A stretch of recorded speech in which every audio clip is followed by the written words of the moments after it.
ಮಂಡ್ಯ ಬಿಕ್ಕಟ್ಟು ಶಮನಕ್ಕೆ ಸಿದ್ದರಾಮಯ್ಯ ಸರ್ಕಸ್ ಮಾಡ್ತಾ ಇದ್ದಾರೆ. ನಾಳೆ ಕಾಂಗ್ರೆಸ್ ಮುಖಂಡರ ಜೊತೆ ಸಂಧಾನ ಸಭೆಯನ್ನ ಕೂಡ ನಡೆಸ್ತಾ ಇದ್ದಾರೆ. ಮೈತ್ರಿ ನಾಯಕರ ಸಭೆಯನ್ನ ಕರೆದಿದ್ದಾರೆ ಮಾಜಿ ಸಿಎಂ ಆಗಿರುವಂತಹ ಸಿದ್ದರಾಮಯ್ಯ. ಪ್ರಮುಖವಾಗಿ ಮಂಡ್ಯ ಬಿಕ್ಕಟ್ಟು, ಇಲ್ಲಿ ಕಾಂಗ್ರೆಸ್ ನಾಯಕರು ಜೆಡಿಎಸ್ ಅಭ್ಯರ್ಥಿಗೆ ಸಪೋರ್ಟ್ ಮಾಡ್ತಾ ಇಲ್ಲ ಅಂತ ಹೇಳಲಾಗ್ತಾ ಇರುವಂತಹ ಹಿನ್ನೆಲೆಯಲ್ಲಿ ಅವರ ಜೊತೆ ಸಂಧಾನಕ್ಕೆ ಮುಂದಾಗಿದ್ದಾರೆ ಮಾಜಿ ಸಿಎಂ ಸಿದ್ದರಾಮಯ್ಯ. ನಿನ್ನೆ ರಾತ್ರಿ ಸಿದ್ದರಾಮಯ್ಯ ಜೊತೆ ನಿಖಿಲ್ ಕುಮಾರಸ್ವಾಮಿ ಚರ್ಚೆಯನ್ನ ಮಾಡಿದ್ರು. ಮಂಡ್ಯದಲ್ಲಿ ಆಗ್ತಾ ಇರುವಂತಹ ಬೆಳವಣಿಗೆ ಬಗ್ಗೆ ಮಾಹಿತಿಯನ್ನ ಕೂಡ ನೀಡಿದ್ರು. ಕಾಂಗ್ರೆಸ್ ಅಸಹಕಾರದ ಬಗ್ಗೆ ಸಿದ್ದು ಬಳಿ ಅಳಲನ್ನ ತೋಡ್ಕೊಂಡಿದ್ರು ನಿಖಿಲ್. ನಾನು ಎಲ್ಲವನ್ನ ಕೂಡ ಸರಿ ಮಾಡ್ತೀನಿ, ನಾಳೆ ಸಭೆಯನ್ನ ಕರೆದಿದ್ದೇನೆ, ಮಾತನಾಡ್ತೀನಿ ಅಂತ ಭರವಸೆಯನ್ನ ಕೊಟ್ಟಿದ್ದಾರೆ ಸಿದ್ದರಾಮಯ್ಯ.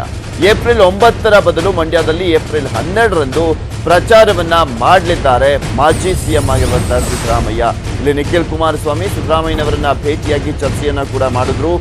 ಕಾಂಗ್ರೆಸ್ನ ಮಾಜಿ ಶಾಸಕರುಗಳು ಹಾಗೆ ಕಾಂಗ್ರೆಸ್ನ ನಾಯಕರು ಯಾರು ಕೂಡ ನಮಗೆ ಸಪೋರ್ಟ್ ಮಾಡ್ತಾ ಇಲ್ಲ, ಅವರಿಗೆ ತಿಳಿ ಹೇಳಿ ಅಂತ ಹಾಗೆ ತಮ್ಮ ಅಳಲನ್ನ ತೋಡ್ಕೊಂಡಿದ್ದಾರೆ. ಪಕ್ಷದ ಧರ್ಮವನ್ನು ಪಾಲಿಸಲಿಕ್ಕೋಸ್ಕರ ನಮ್ಮ ಹಿರಿಯ ನಾಯಕರಾದಂಥ ಸಿದ್ದರಾಮಯ್ಯನ ಭೇಟಿಯಾಗಿ ಒಂದು ಆಶೀರ್ವಾದ ಪಡೆದಿದ್ದೇನೆ. ಇದೇ ರೀತಿ ಇವತ್ತು ಹಲವಾರು ನಾಯಕರುಗಳೇನಿದ್ದಾರೆ, ಕಾಂಗ್ರೆಸ್ ನಾಯಕರುಗಳು ಎಲ್ಲರ ಮನೆಗಳಿಗೂ ಕೂಡ ತೆರಳಿ ಅಥವಾ ಫೋನ್ನಲ್ಲಾದರೂ ಮಾತಾಡ್ತೀನಿ. ಯಾಕಂದರೆ ಕಂಪ್ಲೀಟ್ ಬ್ಯುಸಿ ಇದೆ, ಶೆಡ್ಯೂಲ್ ಕಂಪ್ಲೀಟ್ ಪ್ಯಾಕ್ ಆಗಿದೆ, ಚಾರ್ಟ್ ಔಟ್ ಮಾಡ್ಕೊಂಡ್ಬಿಟ್ಟಿದ್ದಾರೆ. 15ನೇ ತಾರೀಕುವರೆಗೂ ಟೈಮ್ ಇಲ್ಲ. ನಾಳೆ ಯುಗಾದಿ, ಅದಕ್ಕೋಸ್ಕರ ಬಂದಿದ್ದೀನಿ ಬೆಂಗಳೂರಿಗೆ. ಕಳೆದ 25 ದಿನದಿಂದನೂ ಅಲ್ಲೇ ವಾಸ್ತು ಹೂಡಿದ್ದೇನೆ.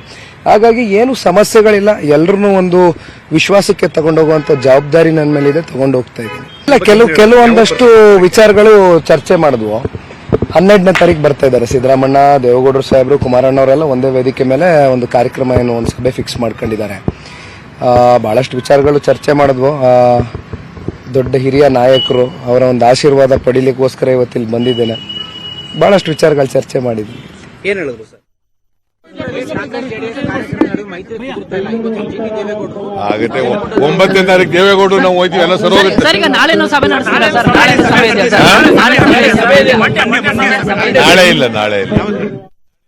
ಏನೋ ಈ ಕುರಿತಂತೆ ಹೆಚ್ಚಿನ ಡೀಟೇಲ್ಸ್ ಅನ್ನ ನೀಡ್ತಾರೆ ನಮ್ಮ ಪ್ರತಿನಿಧಿ ಚಿದಾನಂದ್ ಪಟೇಲ್ ದೂರವಾಣಿ ಸಂಪರ್ಕದಲ್ಲಿದ್ದಾರೆ. ಎಸ್ ಚಿದಾನಂದ್ ಪಟೇಲ್, ಇವತ್ತು ಸಿದ್ದರಾಮಯ್ಯನವರು ಸಭೆಯನ್ನ ಕರೆದಿದ್ರು, ಆದ್ರೆ ನಾಳೆಗೆ ಮುಂದೂಡಲಾಗಿರುವಂತದ್ದು ಹಬ್ಬ ಅನ್ನೋ ರೀಸನ್ನ ಅಥವಾ ಅಸಮಾಧಾನಿತರು ಟೈಮ್ ಕೇಳಿದಾರ ಅಂತ? ಪೃಥ್ವಿರಾಜ್ ಸಭೆಯನ್ನ ನಾಳೆಗೆ ಅವರು ಕರೆದಿದ್ರು. ಇವತ್ತು ಕರೆಯಲಿಕ್ಕೆ ತೀರ್ಮಾನ ಮಾಡಿದ್ರು. ಆದ್ರೆ ಇವತ್ತು ಯುಗಾದಿ ಹಬ್ಬದ ಹಿನ್ನೆಲೆಯಲ್ಲಿ ನಾಳೆಗೆ ಇಟ್ಕೊಂಡಿದ್ದಾರೆ. ನಾಳೆ ಬೆಳಿಗ್ಗೆ ಸಿದ್ದರಾಮಯ್ಯನವರ ಬೆಂಗಳೂರಿನ ಕಾವೇರಿ ನಿವಾಸದಲ್ಲಿ ಸಭೆ ನಡೆದಿದೆ. ಈಗಾಗಲೇ ಸಭೆಗೆ ಯಾರೆಲ್ಲ ಮಂಡ್ಯ ಜಿಲ್ಲೆಯ ಅಸಮಾಧಾನಿತರಿದ್ದಾರೆ, ಯಾರೆಲ್ಲ ಇದುವರೆಗೂ ಕೂಡ ಜೆಡಿಎಸ್ ಪಕ್ಷದ ಅಭ್ಯರ್ಥಿಗೆ ಮತ ಹಾಕ್ಲಿಕ್ಕೆ ಪ್ರೇರೇಪಣೆ ಮಾಡ್ತಿಲ್ಲ ಮತ್ತು ಯಾರೆಲ್ಲ ಪ್ರಚಾರಕ್ಕೆ ಹೋಗ್ತಿಲ್ಲ, ಎಲ್ಲರನ್ನು ಕೂಡ ಕರೆದಿದ್ದಾರೆ. ಅದರಲ್ಲಿ ಪ್ರಮುಖವಾಗಿ ಮಾಜಿ ಸಚಿವರು, ಮಾಜಿ ಶಾಸಕರು ಆಗಿರ್ತಕ್ಕಂಥ ಚಲವರಾಯಸ್ವಾಮಿ ಹಾಗೂ ರಮೇಶ್ ಪಂಡಿತ್ ಸಿದ್ದೇಗೌಡ ಸೇರಿದಂತೆ ಅನೇಕ ಮುಖಂಡರನ್ನ ತಮ್ಮ ನಿವಾಸಕ್ಕೆ ಇನ್ವೈಟ್ ಮಾಡಿದ್ದಾರೆ. ನಾಳೆ ಮಹತ್ವದ ಸಭೆ ನಡೀತಿದೆ. ಆ ಸಭೆಯಲ್ಲಿ ಎಲ್ಲರೂ ಕೂಡ ದೋಸ್ತಿ ಅಭ್ಯರ್ಥಿಗೆ ಕೆಲಸ ಮಾಡ್ಬೇಕಂತ ಹೇಳಿ ಮನವೊಲಿಕೆಯನ್ನ ಮಾಡ್ಲಿದ್ದಾರೆ. ಯಾಕಂತ ಹೇಳಿದ್ರೆ ಈಗಾಗಲೇ ಮಂಡ್ಯದಲ್ಲಿ ದೋಸ್ತಿ ಅಭ್ಯರ್ಥಿಗಳಿಗೆ ಕಾಂಗ್ರೆಸ್ನ ಬಂಡಾಯ ನಾಯಕರುಗಳು ಏನು ಬೆಂಬಲ ನೀಡ್ತಿಲ್ಲ ಎಂಬ ಒಂದೇ ಕಾರಣಕ್ಕೆ ಅದು ಮೈಸೂರಿಗೂ ಕೂಡ ಪರಿಣಾಮವನ್ನು ಬೀರ್ತಿರುವಂತದ್ದು. ಇದು ಸಿದ್ದರಾಮಯ್ಯನವರ ನಿದ್ದೆಗೆಟ್ಟಿದೆ. ಹಾಗಾಗಿ ನಾಯಕರ ಮನವೊಲಿಕೆ ಮತ್ತು ಸಮಾಧಾನ ಪಡಿಸುವ ಹಿನ್ನೆಲೆಯಲ್ಲಿ ನಾಳೆ ಸಭೆ ಕರೆದಿದ್ದಾರೆ. ಇನ್ನೊಂದು ನಾಳೆಯ ಸಭೆಗೆ ಬಹುತೇಕ ಸ್ವತಃ ಖುದ್ದು ಅಭ್ಯರ್ಥಿ ನಿಖಿಲ್ ಮತ್ತು ಮುಖ್ಯಮಂತ್ರಿ HD ಕುಮಾರಸ್ವಾಮಿ ಅವರು ಕೂಡ ಇನ್ವೈಟ್ ಮಾಡುವ ಸಾಧ್ಯತೆ ಇದೆ ಅಂತ ಹೇಳಲಾಗ್ತಿದೆ. ಯಾಕಂತ ಹೇಳಿದ್ರೆ ಈಗಾಗಲೇ ಯಾರೆಲ್ಲ ಅಸಮಾಧಾನಿತ ನಾಯಕರಿದ್ರೆ ಅವರೆಲ್ಲ ಮುಖ್ಯಮಂತ್ರಿಗಳ ಹೇಳಿಕೆ, ಮುಖ್ಯಮಂತ್ರಿಗಳು ನಮ್ಮನ್ನ ಅವಮಾನ ಮಾಡ್ತಿದ್ದಾರೆ, ನಮ್ಮನ್ನ ಬೆನ್ನಿಗೆ ಚೂರಿ ಹಾಕೋರಂತಿದ್ದಾರೆ, ನಮ್ಮ ವಿರುದ್ಧ ಮತ್ತು ಹೇಳಿಕೆಗಳನ್ನ ಕೊಡ್ತಿದ್ದಾರೆ. ಹಾಗಾಗಿ ನಾವು ಯಾವ ಮುಖ ಇಟ್ಕೊಂಡು ಪ್ರಚಾರಕ್ಕೆ ಹೋಗ್ಬೇಕು ಅಂತ ಹೇಳಿ ಈಗಾಗಲೇ ಪ್ರಶ್ನೆಯನ್ನ ಮಾಡ್ತಿದ್ದಾರೆ.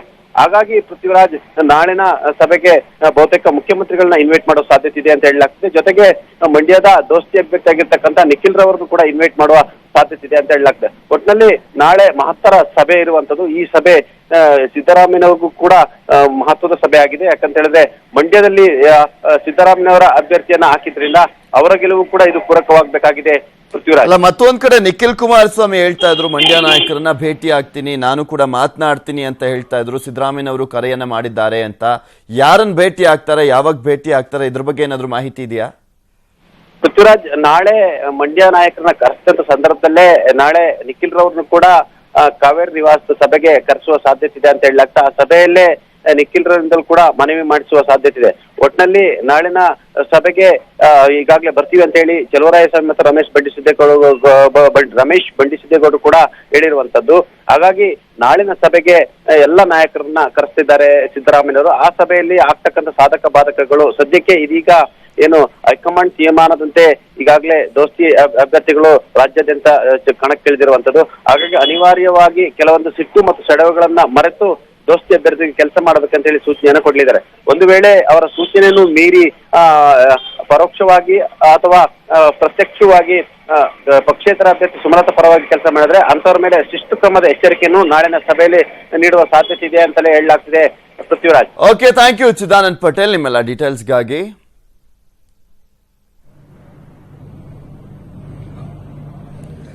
ಸಿದ್ದರಾಮಯ್ಯನವರನ್ನ ನಿನ್ನೆ ಅಷ್ಟೇ ಮಂಡ್ಯದ ಕಾಂಗ್ರೆಸ್ ಜೆಡಿಎಸ್ ಬೆಂಬಲಿತ ಅಭ್ಯರ್ಥಿ ನಿಖಿಲ್ ಕುಮಾರಸ್ವಾಮಿ ಮಾತನಾಡಿ ಚರ್ಚೆಯನ್ನ ಮಾಡಿದ್ದಾರೆ.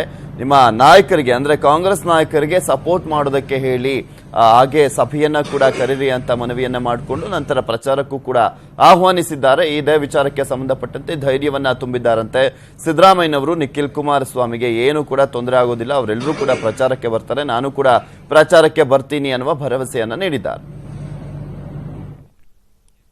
ಈ ಬಾರಿ ಚುನಾವಣೆಯಲ್ಲಿ ಸ್ಪರ್ಧಿಸೋದಿಲ್ಲ ಎಂದು ಹಾಲಿ ಸ್ಪೀಕರ್ ಸುಮಿತ್ರಾ ಮಹಾಜನ್ ಬಿಜೆಪಿಗೆ ಶಾಕ್ ನೀಡಿದ್ದಾರೆ. ಮಧ್ಯಪ್ರದೇಶದ ಇಂದೋರ್ನಿಂದ ಸ್ಪರ್ಧಿಸ್ತಾ ಇದ್ದಂತ ಸುಮಿತ್ರಾ ಸತತ 8 ಬಾರಿ ಲೋಕಸಭೆಗೆ ಆಯ್ಕೆ ಆಗಿದ್ದಾರೆ. ಆದರೆ ಈ ಬಾರಿ ಸ್ಪರ್ಧೆ ಮಾಡುವುದಿಲ್ಲ ಎಂದು ಹೇಳಿಕೆಯನ್ನ ನೀಡಿದ್ದಾರೆ. ಇನ್ನು ಕ್ಷೇತ್ರದಲ್ಲಿ ಆಂತರಿಕ ಕಿತ್ತಾಟ ಹಾಗೂ 75 ವರ್ಷ ಆಗಿರೋದ್ರಿಂದ ಸ್ಪರ್ಧೆಗೆ ಹಿಂದೇಟನ್ನ ಹಾಕಿದ್ದಾರೆ ಅಂತ ಹೇಳಲಾಗ್ತಾ ಇದೆ. 75 ವರ್ಷ ಮೇಲ್ಪಟ್ಟವರಿಗೆ ಬಿಜೆಪಿ ಸದ್ಯಕ್ಕೆ ಮಣೆ ಹಾಕ್ತಾ ಇಲ್ಲ ಟಿಕೆಟ್ಗೆ. ಸೊ ಹೀಗಾಗಿ ಮತ್ತೊಂದ್ ಕಡೆ ಸತತವಾಗಿ 8 ಬಾರಿ ಆಯ್ಕೆ ಆಗಿದ್ರು ಹಾಲಿ ಸ್ಪೀಕರ್, ಲೋಕಸಭೆ ಹಾಲಿ ಸ್ಪೀಕರ್ ಆಗಿ ಕೂಡ ಕಾರ್ಯವನ್ನ ನಿರ್ವಹಿಸಿದ್ರು ಸುಮಿತ್ರಾ ಮಹಾಜನ್. ಈ ಬಾರಿ ಸ್ಪರ್ಧೆಯನ್ನ ಮಾಡ್ತಾ ಇಲ್ಲ ಅಂತ ಹೇಳಿದ್ದಾರೆ.